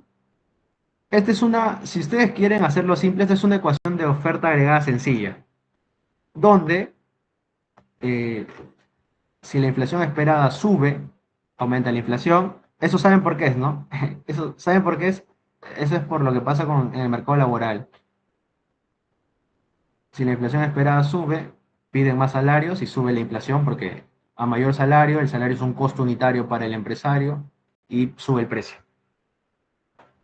Entonces, a mayor inflación esperada por los trabajadores, van a pedir un mayor salario y su inflación va a ser mayor. Es lo mismo, la misma lógica de markup. Este es el modelo de markup, solo que llevada a inflación, llevada en términos de inflación y producto. Nada más. Esta es la brecha, esta es la brecha, y este es un parámetro. Es un parámetro que incluye muchos otros parámetros. Listo. Y llegamos a esto. Ahora sí voy a chapar mi tablet. A ver, de nuevo. Lo que importa es que estas 5 ecuaciones son regla de política monetaria, IS, paridad de interés descubierta. Con estas 3 se llega a la demanda agregada, que ya eso está más arriba. Eso está arriba mostrado. Ahí está cómo se llega. Y terminamos con estas 2 ecuaciones que son la demanda agregada y la oferta agregada.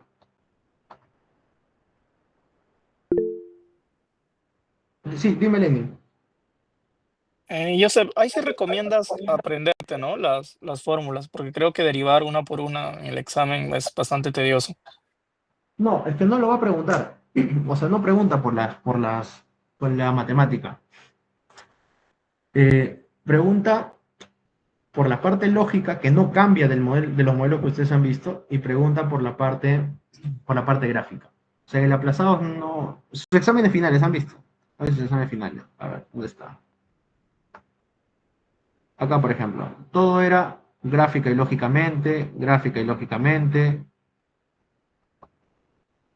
gráfica y lógicamente. Porque no sabe que la matemática es tan densa que ni él mismo se acordaría, ¿no? Entonces, eso. Bueno, ustedes ya saben la existencia de estos subsistemas. Hay esos sistemas de corto plazo donde las expectativas son exógenas, no reaccionan. Hay subsistema de largo plazo donde las expectativas no fallan. Y hay el dinámico, ¿no? Que es el reajuste de cómo llegamos del corto a largo plazo. Esperemos.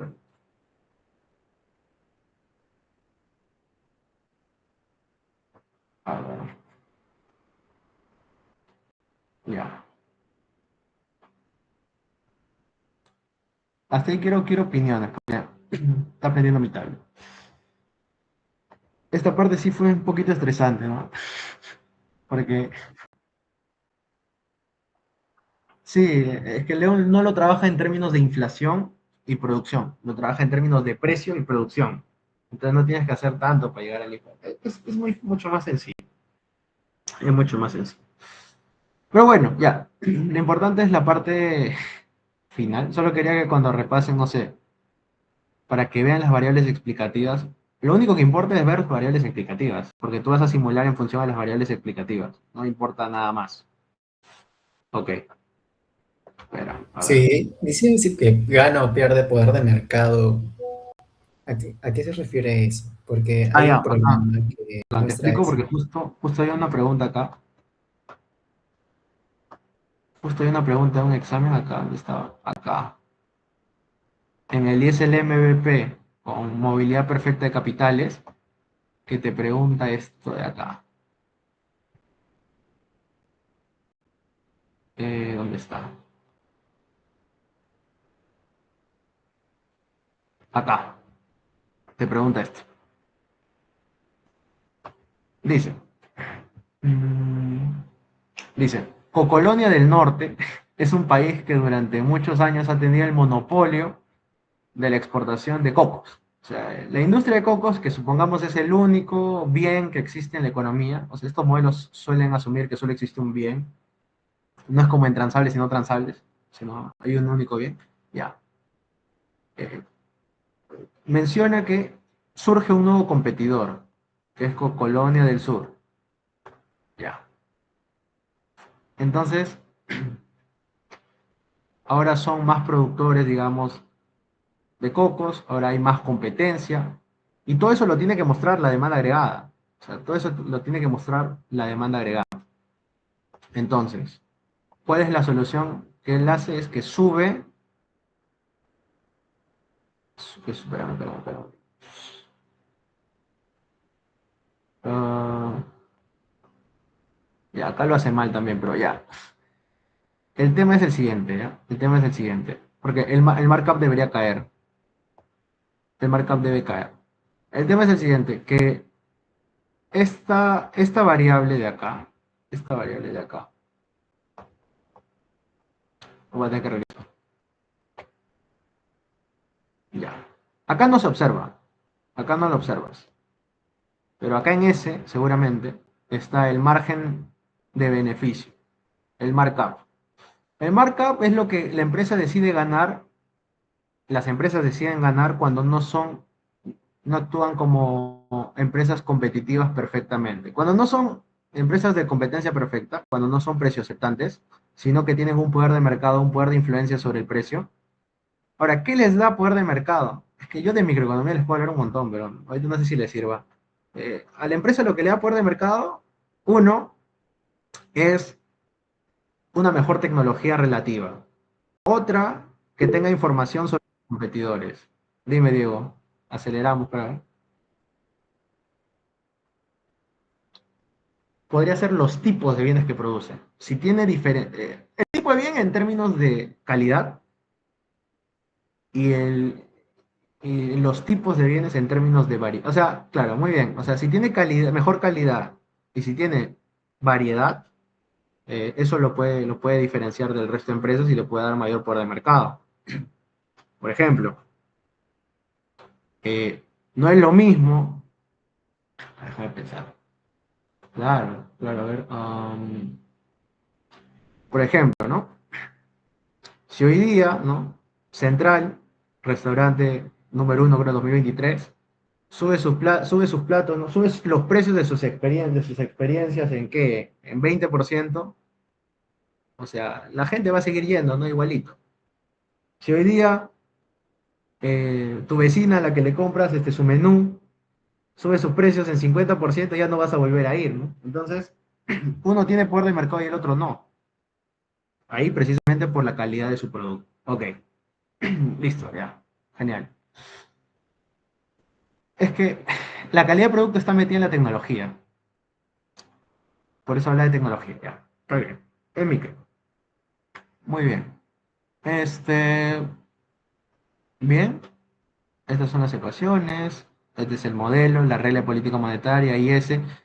Esto es algo que sí tengo que decirle. Cuando se cruza la IS y la regla de política monetaria, se dice que el mercado de bienes está en equilibrio y que a la vez se está cumpliendo la regla de política monetaria. No es que el mercado obviamente implícitamente el mercado de dinero está en equilibrio, pero cuando estamos fuera de la recta de política monetaria, no se está cumpliendo la regla política. Falta ajustar la tasa de interés.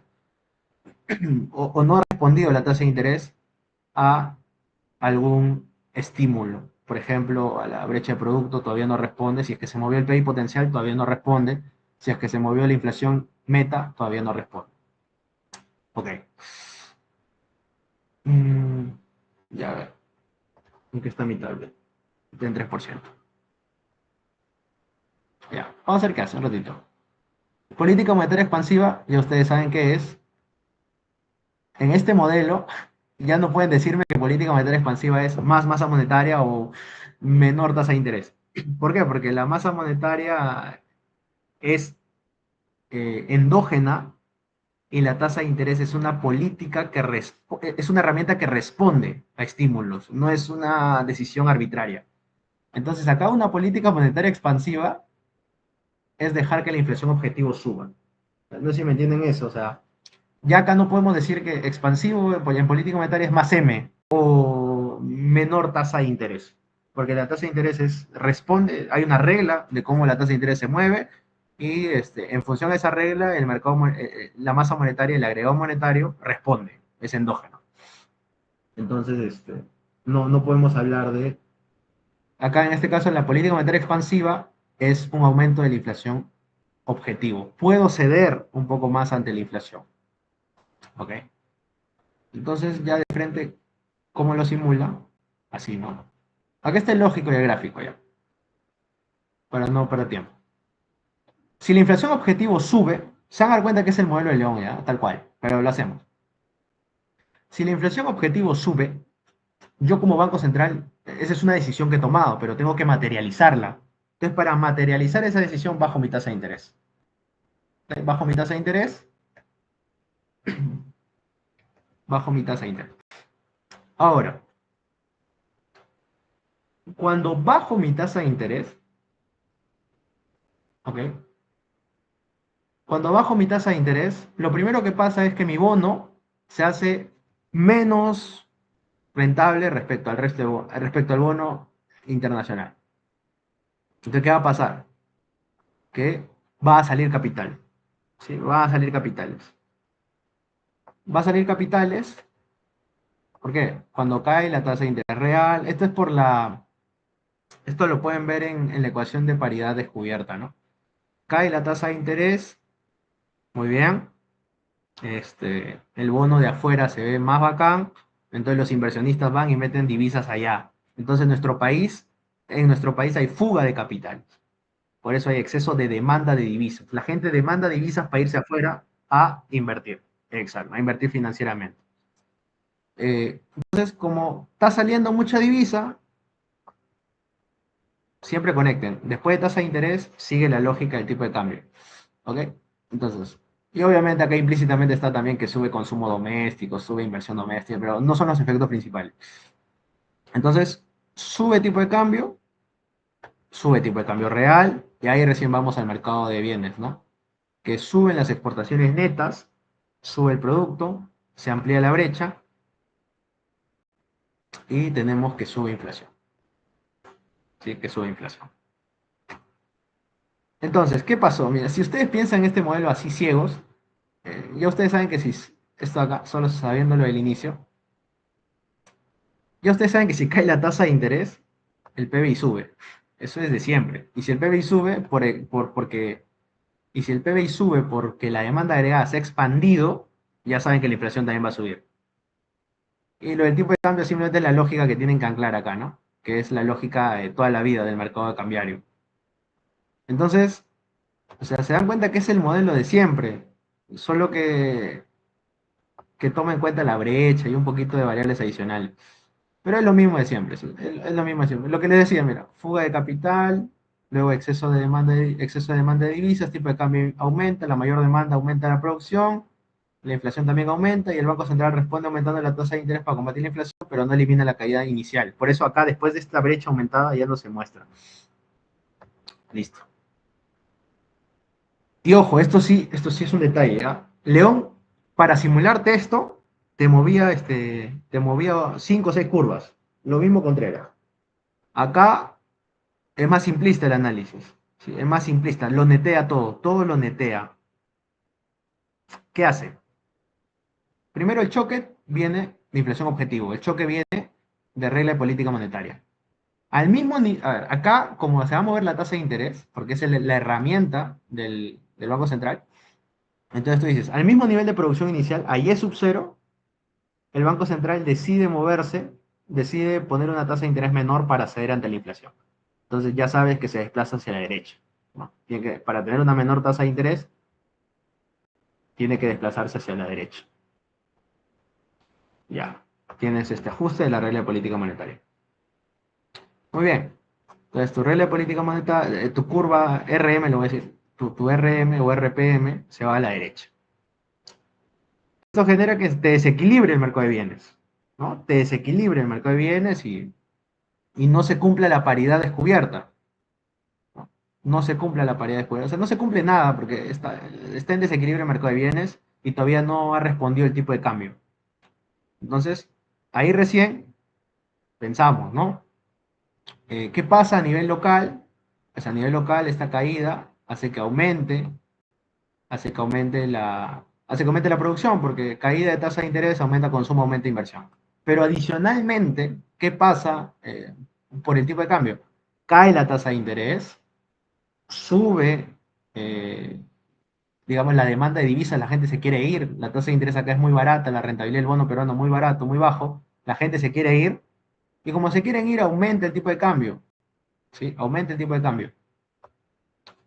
Y como aumenta el tipo de cambio, las exportaciones netas aumentan. Entonces, acá, en esta, en este aumento, ¿no? De Y sub 0 a Y sub 1, desde este punto acá a este punto de acá, ahí se materializan tanto la expansión por aumento de consumo y aumento de inversión como la expansión por exportaciones netas. Y pues acá representamos que a menor R, más tipo de cambio real, y a esta relación negativa entre el tipo de cambio real y la tasa de interés, muy aparte de la lógica que les estoy dando, se da por las expectativas devaluatorias que tienen que analizar. O sea, si ustedes tienen la curva de la función de expectativas devaluatorias, mira, ven que más tipo de cambio, menos tasa de interés. ¿Ya? Básicamente por eso. Pero la lógica es la que les di, ¿ya? De influjo y salida de capitales. Fuga o llegada de capital. Entonces acá terminamos de arreglar terminamos de ajustar el mercado de bienes. Eh, a ver, quiero que me responda alguien. A ver, Diego, tú. ¿Qué de diferente tiene esta gráfica con lo que hace León, con lo que hacía León? Ya, ¿por qué? ¿Qué está no, ya, supongamos que León te pedía 3 cuadrantes. Ya, supongamos que León te pide estos 3 cuadrantes. ¿Por qué es diferente?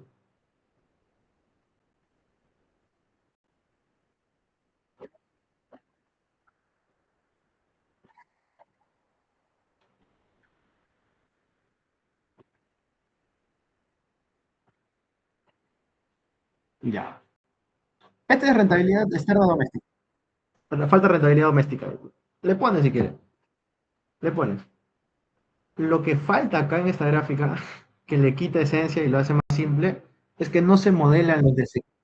En la BP no, porque ese es en el ISLM. Aquí BP, la BP está implícita en esto de la derecha. Entonces, ¿por qué? Porque se asume que, o sea, a ver, la EP no, la EP está implícita acá. Esta es la relación. Ahora, el tema es que no modela ningún desequilibrio. Esa es la diferencia con León. Que no se modela ningún desequilibrio. Es como si se llegara al punto Y sub 1 automáticamente. O sea, es demasiado simple el análisis gráfico. O sea, tu regla de política monetaria se va a la derecha y ya sabes que la demanda se expande y haces cuadrar todo. Listo. Eso no es correcto. Eso no es correcto, pero es lo que hace. O sea, eso no es correcto. O sea, los que han llevado con León saben que eso no es correcto. Porque primero de acá nos vamos a este puntito, luego nos reajustamos, luego de reajustar tiene que responder a la inflación, o sea, porque la inflación cambia, entonces tiene que haber un reajuste para reacción, claro, tiene que haber un reajuste, entonces no hay desequilibrio, no responde a los desequilibrios. Uy, digo, no te preocupes, de acá la pruebas en una, facilito, 2 curvas mueve, con León estos son 8 curvas, ya, entonces, eso. Aquí, por ejemplo. ¿Aquí qué hace? A ver, aquí qué hace. Dice, transición. Después de los impactos en el primer periodo, tanto la inflación esperada. Ah, acá es la reacción. Es como expectativas adaptativas, básicamente. ¿Sí? Es como expectativas adaptativas. ¿Qué pasa acá? Sencillo. ¿Qué pasó arriba? Como cayó la tasa de interés, subió tu inflación. Entonces las expectativas inflacionarias son mayores. Entonces yo le pido al empleado más trabajo. Acá está metido todo eso, toda esa decisión del markup. Yo le pido más salario, perdón, le pido más salario, por ende, sube el precio y la oferta se va a la izquierda. Es lo único que ha pasado. Lo único que ha pasado es que la inflación esperada ha aumentado porque la inflación del periodo pasado aumentó y estamos con expectativas adaptativas. Listo. A ver, no sé si eso me entiendan todos, porque los del León, yo creo que sí me entienden. En los de Contreras también, o sea, hay varios ajustes. Hay un ajuste que es el de corto plazo, otro que es el ajuste con expectativas adaptativas. Este es el primer paso de la transición. Luego es el de largo plazo, que ya directamente en el de largo plazo la oferta agregada es vertical. Acá está. Ah, no está. Ya, pero el de largo plazo la oferta agregada es vertical y está la de expectativas racionales. Ok, acá todavía no hemos llegado a ver, acá se puede decir que son expectativas adaptativas, pero ya de manera bastante, o sea, sí se llega a largo plazo. ¿Por qué? Porque es como que Contreras lo el ajuste trabajó con realmente dos es lento. cuadrantes. ¿Cómo? Contreras lo trabajó con dos cuadrantes, pero ni siquiera estaban conectados. Lo puso por separado. A ver, no te entiendo. Hola. O sea, Contreras agarró y puso primero el primer cuadrante y abajito puso el segundo cuadrante, solo que hizo análisis separados. Ah, ya, bacán, ya. Ah, verdad. Me gustaría hacer esto ahorita para no los maree. A ver. Ya, porque claro, a ver. Mm, a ver. Ah, voy a hacerlo, un ratito. Porque esto es sencillo si es que lo han visto antes en su forma extendida, ¿no? Como por ejemplo el desarrollo del León. Porque solo está moviendo dos curvas. Y si te describo esto, es muy simple, mira, te explico. Esto es lo de corto plazo. O sea, ocurrió el shock y es lo que pasó en el periodo T. Acá se asume que hay expectativas adaptativas. ¿Y qué pasaría luego de que las expectativas adaptativas, digamos, se ajusten? ¿Ok? No en un periodo, sino en los periodos que tarde. Ya, te lo describo, pero ahorita mostrártelo en gráfico. Y con racionales, realmente las racionales se equivocan, pero o anticipan, en caso de la información se anuncie, ¿no? O anticipan o se ajustan rápidamente. ¿Ok? Entonces, en este caso, mira, vuelves al nivel inicial de Y sub 0. ¿Por qué? Porque una vez que subió tu inflación, los trabajadores ajustan sus expectativas rápidamente, se corrigen, si es que se equivocan, corrigen al toque. Entonces piden más salario y la oferta agregada se va para la izquierda. ¿Por qué? Porque los empresarios suben su precio, ya que hacen caso, atienden la petición de mayor salario. Entonces volvemos al nivel inicial de Y sub 0 y por eso se dice que en el largo plazo la tasa de interés es neutral, porque a pesar de la expansión inicial de la demanda agregada, la oferta se contrae en la misma, en la misma. Entonces, para que tengas un esquema, primero este es lo de corto plazo, y luego los otros dos son cómo llegamos a largo plazo. Esta con expectativas adaptativas y esta con expectativas racionales. Acá es directo, y acá, pues, es lento, es progresivo. Es progresivo. Em, dime, Lenin. Joseph, disculpa, en el periodo de transición creo que hay una flecha que explica que la La- recta RPM vuelve a su punto inicial. Sí, a ver, ahorita lo explico. Quiero ver, acá que simula, un ratito. Este es aumento de gasto público. Ya, esto lo voy a hacer en mi tablet y ahí acabamos, ¿ya? Ya, a ver. Sí, acá. La regla de política monetaria. Buena pregunta. A ver. eh, ya, es que lo que va a estar pasando acá, lo que va a estar pasando acá, lo que va a estar pasando, a ver, positivo, sube. Ya, a ver. Ah, ok, teníamos que la inflación subía, ¿ya?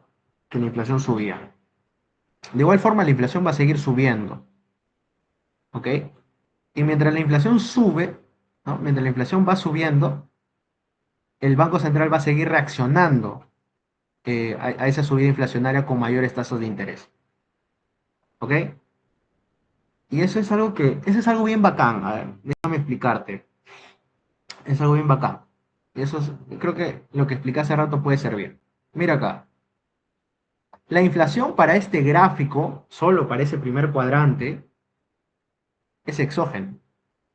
O sea, a ver, yo no quiero que piensen que es exógeno en el modelo. Parece cuadrante. Yo no tengo en los ejes inflación. Entonces, cuando en el modelo, cuando en la oferta agregada, demanda agregada, hay un cambio inflacionario, o sea, ya, digamos, la demanda agregada se mueve y sube la inflación, o ya la oferta también responde y la inflación sube, es como si tuviéramos que modelar un aumento de inflación en la regla de política monetaria, ¿no? Esa se le llama tenemos que reajustar. Entonces, sube la inflación y el Banco Central empieza a responder con aumentos de tasa de interés, por ende la regla de política monetaria termina regresando al nivel inicial. ¿Me entendiste? O sea, es básicamente por el aumento de la inflación. Acá la inflación va a ir incrementándose, sea de forma directa,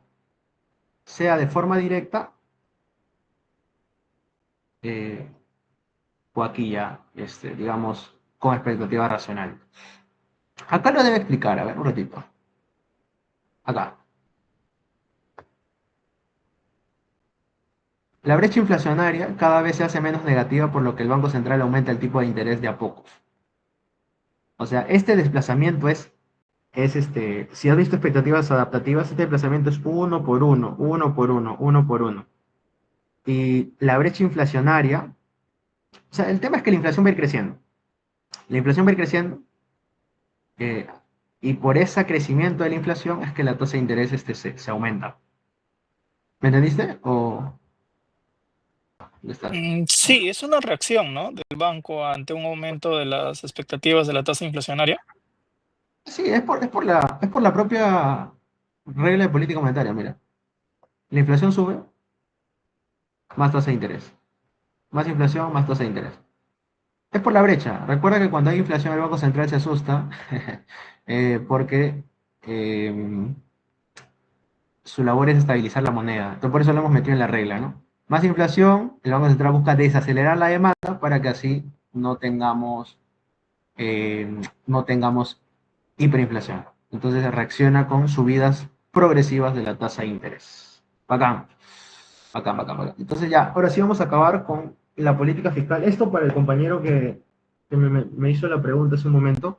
Voy a hacerlo en tablet porque quiero mostrarle esto de acá para un ratito. Y ahí cierro, ¿ya? Ahí cierro. Igual, yo soy consciente de que mi tablet me ha fallado. O sea, se me apagó, así que no se preocupen. A ver, listo. Ahora sí voy a compartir mi pantalla. Vamos a modelar lo que acá es lo segundo. Mira, acá es una política fiscal expansiva, un aumento del gasto, un aumento de las transferencias, un aumento de algún componente autónomo, o sea, realmente es un aumento. Y ojo, ustedes pueden deducir, a ver, ya, voy a preguntar acá porque no se duerman. Ya, ¿qué va a pasar con el producto y con la inflación en el corto plazo? A ver, un ratito voy a cambiar de dispositivo. Voy a cambiar de dispositivo un ratito. En el corto plazo. Sí, pero ¿hacia dónde? Un ratito. Voy a entrar de tablet.